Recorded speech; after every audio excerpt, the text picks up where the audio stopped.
అందరికీ శుభోదయం. నా పేరు అనన్య. నేను 4వ తరగతి చదువుతున్నాను. ఇప్పుడు నేను చెప్పబోయేది క్రిస్మస్ గురించి. క్రిస్మస్, కృష్ణ అంటే క్రీస్తు అని అర్థం. మాస అంటే ఆరాధన సమయం. క్రీస్తు పుట్టక ముందు కాలాన్ని వెనుక నుండి లెక్కించేవారు. యేసుక్రీస్తు పుట్టక ముందు బిఫోర్ క్రైస్ట్ అనేవారు. యేసు పుట్టక నుండి కాలం మొదటి నుండి ప్రారంభమైంది. అందుకే దేవుడైన ఆయన 2023 సంవత్సరం క్రితం యేసు పుట్టారు అంటారు. యేసు ఈ లోకానికి రావడం ద్వారా మానవునికి ప్రయోజనం ఏమిటి? మానవ జాతి నాశనం కాకుండా నిత్య జీవం లభిస్తుంది.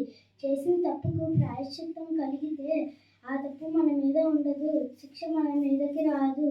అలాగే మానవులు చేసిన తప్పులు, పాపాల నేరాన్ని బట్టి మానవునికి పెద్ద శిక్ష పడాలి. కానీ అలా కాకుండా ప్రేమతో వారిని సరిచేయడం కొరకు యేసు ఈ లోకానికి వచ్చి శిక్షను భరించాలి. అంటే అది దేవుని ద్వారా మాత్రమే సాధ్యం.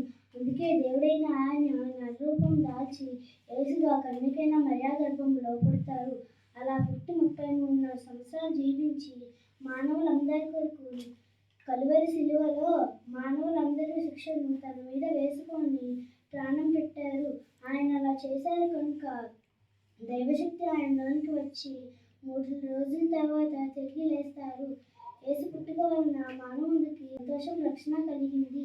యేసు జన్మముని గురించి మాత్రమే ఆయన ఎక్కడ పుట్టారో, ఎలా పుట్టారో ముందుగానే చెప్పబడింది. Because he is God.